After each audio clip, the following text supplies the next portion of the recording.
Bonjour à tous, bienvenue sur la Hub TV. Ici au Sustainable Paris Forum, j'ai le plaisir d'accueillir David Garbou. Bonjour David. Bonjour. Fondateur de Transformation Positive. Alors aujourd'hui, est-ce que vous pouvez nous présenter justement votre agence Transformation Positive et qu'est-ce qui vous a poussé à quitter un grand groupe comme Danone, j'ai cru comprendre, pour vous lancer dans l'entrepreneuriat?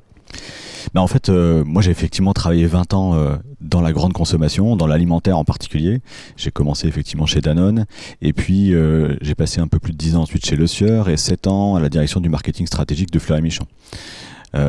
Chez Le Sieur et chez Fleury Michon, j'ai eu l'occasion, par le marketing, je crois que j'ai choisi cette fonction pas tout à fait par hasard, parce que par le marketing, on peut travailler vraiment l'offre et changer l'offre. Et moi, j'avais été assez à la fois fasciné et traumatisé par un bouquin que mon père m'avait offert quand j'avais 18 ans, qui s'appelle Le Tour du monde d'un écologiste de Jean-Marie Pelt. Et dans ce bouquin, en fait, à la façon de Phileas Fogg un peu, il va voir différents endroits dans le monde où l'homme a voulu améliorer la vie des gens et on a réussi des très belles choses et à long terme ça a provoqué des catastrophes incroyables. Et l'exemple qui m'avait le plus marqué, c'était l'assèchement de la mer d'Aral, où on avait détourné les fleuves pour faire de l'irrigation en amont et puis on a été arrivé à une catastrophe écologique dans ce bassin extrêmement riche. Et je m'étais dit, il ne faut pas renoncer à l'intelligence d'améliorer la vie des gens, mais on doit pouvoir réfléchir à plus long terme et faire en sorte qu'effectivement toutes les décisions qu'on prenne, elles puissent avoir un impact immédiatement, mais aussi qu'elles détruisent pas l'avenir des humains pour demain. Ça m'a vraiment marqué et je pense que j'ai choisi le marketing en me disant que c'était un métier dans lequel on pouvait influer sur les choses. J'ai beaucoup appris au début, j'ai pas beaucoup mis ces sujets qui sont fondamentalement des sujets RSE en œuvre, mais chez Le Sieur, j'ai commencé à le faire. En travaillant sur des sujets d'agriculture raisonnée, d'économie circulaire, qui m'ont valu d'être élu personnalité marketing de l'année en 2012. Et je me suis servi de cette petite notoriété pour créer la plateforme Réussir avec un marketing responsable, dont on parlait tout à l'heure, et aussi arriver chez Fleury Michon pour une transformation en profondeur. J'ai eu vraiment beaucoup de bonheur à faire ça pendant 7 ans. J'ai vu l'enthousiasme des équipes, la façon vraiment de s'approprier des sujets quand il y avait du sens qui était associé. Et je me suis dit, au bout de 7 ans, comment je peux faire plusieurs Fleury Michon en même temps. Et j'ai effectivement créé Transformation Positive pour travailler sur le sens, la raison d'être, travailler sur les pépites des entreprises et en faire des succès économiques et sur de l'innovation. Alors David, vous avez mentionné réussir avec un marketing responsable, votre précédente plateforme. Aujourd'hui, Transformation Positive. Est-ce que vous êtes déjà à l'origine de nombreux succès marketing responsable? Est-ce que vous pouvez nous partager les plus marquants?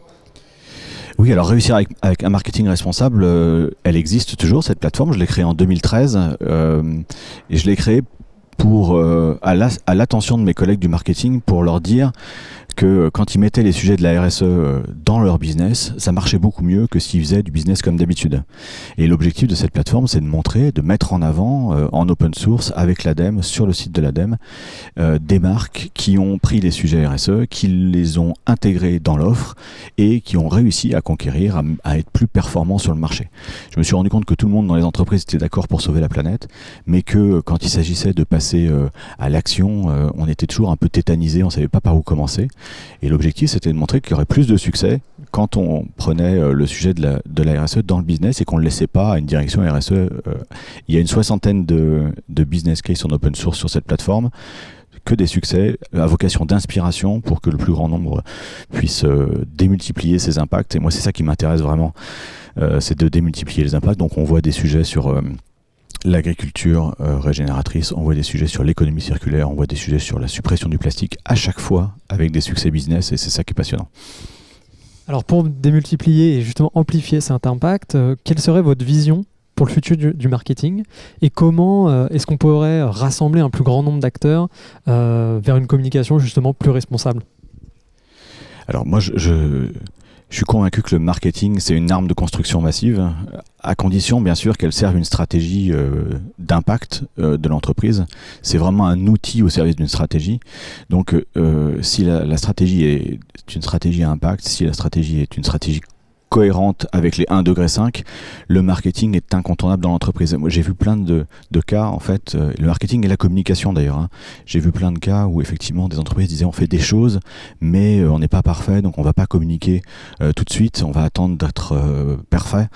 Et en fait, le principe de la perfection, c'est que elle s'éloigne au fur et à mesure que vous vous en approchez. Donc, c'est une posture qui amène à finalement jamais raconter ce qu'on fait. Et les gens ont besoin aujourd'hui de savoir ce qu'il y a derrière les entreprises, quels sont les véritables engagements, quelles sont les preuves de leur action. Et c'est sur ces bases-là qu'ils décident ou pas d'acheter des produits. Donc une entreprise qui ne communiquerait pas, elle prend le risque que ce soit les autres qui communiquent à leur place. Et même, j'ai envie de dire, quand elle a développé une innovation, cette innovation peut être incroyable, hyper impactante, mais s'il n'y a personne qui est au courant, en fait, ça ne sert à rien.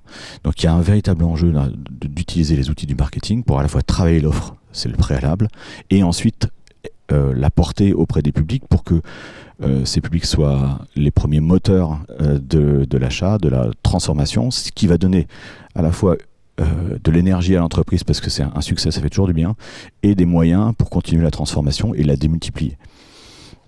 Merci beaucoup David Garbou d'être venu passer sur notre plateau TV. Je vous dis à très bientôt au Web Institute. Merci à vous.